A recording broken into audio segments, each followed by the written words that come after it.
So our 13-year-old Lyric woke us up on Wednesday morning to let us know that the sheep and pigs had gotten out of their pen.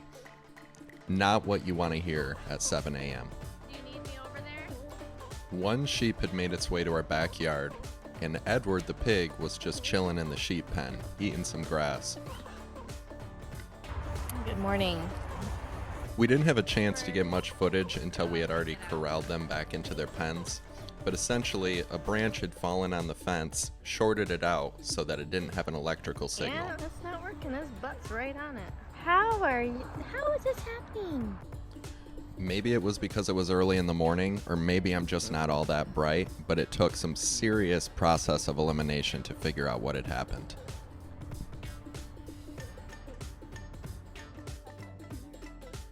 What an inconvenient stuff to have. Well, Well, no, I mean, this has a signal. yeah.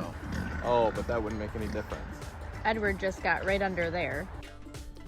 To make a long story short, we got everybody back to their proper place, and all was well. Later in the week, Bree and I noticed that the seedlings we planted just probably 2 episodes before were growing so large that they were actually getting broken by the netting we put down. I either had to raise the netting or come up with a longer-term solution. So I decided to put hoop houses over the plants.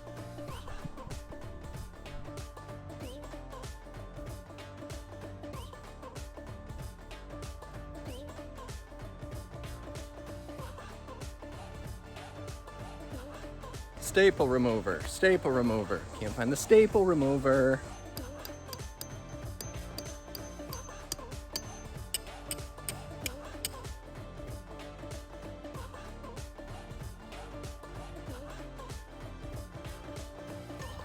Hard to tell in the video, but it's got some real thin black netting around it that'll hopefully keep the cats and chickens out, but still allows the rain and sunshine to get through. So I do have to get just a little bit industrious here because we want to keep the chickens and the cats out, but we still want to give the plants room to grow. Worked well for a long time, but now it's time to make a change. I'm trying to switch it to a setup where there's higher netting, a makeshift hoop house designed over it. I did throw some wood chips around here just to make it a little prettier for Brianna, give her kind of a magic gardening spot. I'd like to surround it with some pavers or something eventually, or once I come up with a system to kind of contain the chickens and keep them out of there, then we can have it open and not have this kind of tacky fence around it. I was able to get all new blades put on this old mower yesterday, so we've been running that thing on pretty old torn up blades for a long time, so that should be a nice change. We like to, once we mow the grass, kind of rake it all aside so we can either use it around plants in the garden or use it in the compost pile. Grass clippings work great for that. I also worked on Indy's four-wheeler a little bit here. So Jet over there had taken the gas cap off probably about a year ago and thrown some dirt in there, rocks, dog food I found. So this thing is not the easiest thing in the world to take apart, but I managed to get the whole gas can out of there and clean the carburetor out. I have to go to the parts store and try to get a new fuel filter for it, because the fuel filter is also full of sand and little stones. Once I have that up and going, it should be smooth sailing and Indy can get back on the road. Headed out to do the morning chores now. Once I get that stuff done, should be able to start on some other projects. We got to figure out dividing this pen out here for when the piglets are born. Renly's gonna have to have somewhere to go. Renly's are Great Pyrenees, and he's gonna have to have a spot because the pigs are kind of gonna be taking that from him. So we have to figure that out. Oh, almost out of pig food in the bucket here. I keep a bucket out right by their pen, and then I have a larger bin of bulk feed out in the shed. So I gotta restock it.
One thing I've learned with raising chickens is you can learn a lot about their comfort level, or kind of if they're too hot or too cold, by just watching their behavior.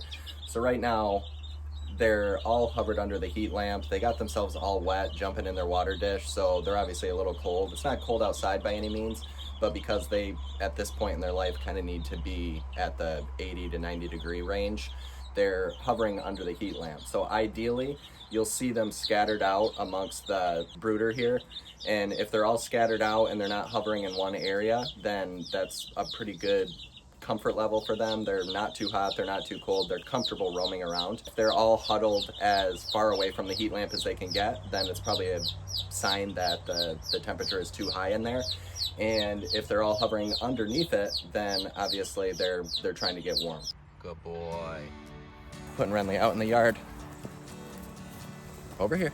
So over the last couple years, we've had an issue with Renly really doesn't like any kind of dog food. He likes meat, fresh meat, and that's his favorite food and really the only thing he'll eat. Well, he started losing a bunch of weight because obviously I can't go out every season and hunt enough meat to feed him alone. But we've started mixing his dog food with fresh eggs, crack a couple eggs in there, and then mixing raw milk in there as well. And he started to eat his food a lot more and seems to love it. So that's a big win.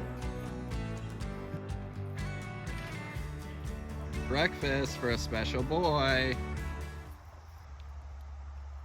I just gave Renly our last egg. The chickens have kind of slowed down production on eggs. We'd really ideally like to have like a dozen a day, and that way there's enough to feed us, and then we can give some away if there's extra to family and friends. That's why we picked up more layers at the store last week or the week before. If we see production slowing and then we end up not having enough eggs, so if we're baking or making eggs for breakfast, then there's not enough, and the last thing we want to do is buy eggs at the store. So got all these extra tomatoes that we need to use up, and I'm a big chips and salsa fan, probably my favorite snack food of all time, so I'm gonna whip some salsa together today. I'm not sure if we have herbs in the garden though, for salsa.